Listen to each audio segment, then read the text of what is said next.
KPCC നേതാക്കൾ തമ്മിലുള്ള തർക്കം വാർത്തകൾ ചോരുന്നതിൽ ഹൈക്കമാൻഡിന് അതൃപ്തി. പാർട്ടിക്കുള്ളിൽ നടക്കുന്ന ചർച്ചകൾ ചോരുന്നത് അന്വേഷിച്ച് റിപ്പോർട്ട് നൽകാൻ ഹൈക്കമാൻഡ് നിർദ്ദേശം നൽകി.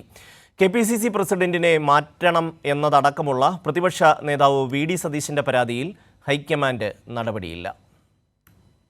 കെ.പി.സി.സി നേതൃത്വം പ്രതിപക്ഷ നേതാവ് വി.ഡി. സതീശൻ തമ്മിലുള്ള തർക്കം രൂക്ഷമാകുന്നതും വാർത്തകൾ പരസ്യമാകുന്നതിലുമാണ് ഹൈക്കമാൻഡിന് കടുത്ത അതൃപ്തിയുള്ളത്. വിഷയത്തിൽ ഹൈക്കമാൻഡ് ഇടപെട്ടു. പാർട്ടിക്കുള്ളിൽ ചർച്ചകൾ ചോരുന്നത് സംബന്ധിച്ച് അന്വേഷിച്ച് റിപ്പോർട്ട് നൽകണമെന്നാവശ്യപ്പെട്ട് കെ.പി.സി.സി അച്ചടക്ക സമിതി അധ്യക്ഷൻ തിരുവഞ്ചൂർ രാധാകൃഷ്ണന് എ.സി.സി ജനറൽ സെക്രട്ടറി ദീപാദാസ് മുൻഷി കത്ത് നൽകി. അതേസമയം കെ.പി.സി.സി പ്രസിഡന്റിനെ മാറ്റണമെന്നടക്കമുള്ള പ്രതിപക്ഷ നേതാവ് വി.ഡി. സതീശന്റെ പരാതിയിൽ ഹൈക്കമാൻഡ് നടപടിയുമില്ല. സതീശനെതിരെ സംസ്ഥാനത്ത് പ്രതിഷേധം രൂക്ഷമായിരിക്കുകയാണ്. സുധാകരനെ മറികടന്ന് സതീശൻ സൂപ്പർ പ്രസിഡന്റാകുന്നു എന്നതടക്കം ഗുരുതര ആരോപണങ്ങളാണ് സതീശനെതിരെ ഉയരുന്നത്. ഇതിനിടെയാണ് ഹൈക്കമാൻഡും വിഷയത്തിൽ ഇടപെട്ടിരിക്കുന്നത്. പാർട്ടിക്കുള്ളിൽ നടക്കുന്ന രഹസ്യ സ്വഭാവമുള്ള ചർച്ചകൾ പോലും മാധ്യമങ്ങൾക്ക് ചോർത്തി നൽകുന്നത് പതിവായിരിക്കുകയാണ്. ചില വ്യക്തികളാണ് ഇതിന് പിന്നിൽ. ഇത് പാർട്ടി അച്ചടക്കത്തെ ഗുരുതരമായി ബാധിക്കും.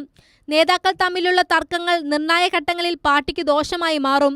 ഈ സാഹചര്യത്തിൽ ഇക്കാര്യങ്ങൾ അന്വേഷിച്ച് റിപ്പോർട്ട് നൽകണമെന്നും ദീപാദാസ് മുൻഷി നിർദ്ദേശിച്ചിട്ടുണ്ട്. വയനാട്ടിൽ നടന്ന നേതൃക്യാമ്പിന് പിന്നാലെ കോൺഗ്രസിൽ ഉടലെടുത്ത തർക്കങ്ങൾ അതിരൂക്ഷ തലത്തിലേക്ക് എത്തിയിരിക്കുന്നു എന്ന സൂചനയാണ് ഹൈക്കമാൻഡിന്റെ ഇടപെടൽ. കൈരളി ന്യൂസ്, തിരുവനന്തപുരം.